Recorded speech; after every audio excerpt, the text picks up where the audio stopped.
কলকাতার বেলেঘাটার চ্যাটার্জি বাগানে এক কিশোর গাছে ওপর উঠে আটকে পড়ে অনেকক্ষণ ধরে।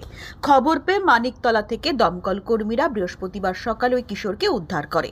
গাছে রীতিমতো মই দিয়ে উঠে দমকল কর্মীরা ওই কিশোরকে গাছের ওপর থেকে নিচে নামিয়ে আনেন। প্রাথমিকভাবে দমকল আধিকারিকরা মনে করছেন ওই কিশোর মানসিকভাবে অসুস্থ। ওই কিশোরকে দমকল আধিকারিকরা বেলেঘাটা থানার পুলিশের হাতে তুলে দেন। পুলিশের গাড়িতে করে কিশোরকে থানায় নিয়ে যাওয়া হয়। কিভাবে ও কেন ওই কিশোর বেলেঘাটা চ্যাটার্জি বাগানে একটি মাঠের ধারে থাকা ওই গাছে উঠে পড়েছিল এবং উঠে গিয়ে সেখানে আটকে যায় তা খতিয়ে দেখছে পুলিশ। মানসিকভাবে অসুস্থ হওয়ায় দমকল কর্মী ও পুলিশের আধিকারিকদের কোনো প্রশ্নের উত্তর সেভাবে দিতে পারেনি ওই কিশোর। পুলিশ ওই কিশোরের পরিচয় জানার চেষ্টা করছে। কল এসেছিল, না আমাদের ল্যান্ডলাইনে কল এসেছিল, কন্ট্রোলে গেছে, কন্ট্রোল থেকে কল করেছে একজন মানুষ গাছে আটকে আছে।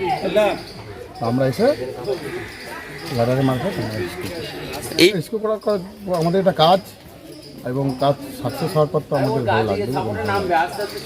কি জানতে পারলেন, কোথা দিয়ে কি জানতে পেরেছেন, কিভাবে জানতে এখনো এই আনকনসিয়াস অবস্থা মনে হচ্ছে, কিছুই বলতে পারছে না। তাকে কি এখন হোমে নিয়ে যাবেন, আপনাদের নিয়ে চলে যাবেন? আমরা পুলিশের কাছে হ্যান্ড ওভার দেবো, বেলেঘাটা থানাতে। আপনার নামটা একটু বলতেন। আমরা গণেশ দেবনাথ স্টেশন অফিসার, মানিকতলা। হাওড়া থেকে বিনোদের রিপোর্ট, নিউজ হাওড়া।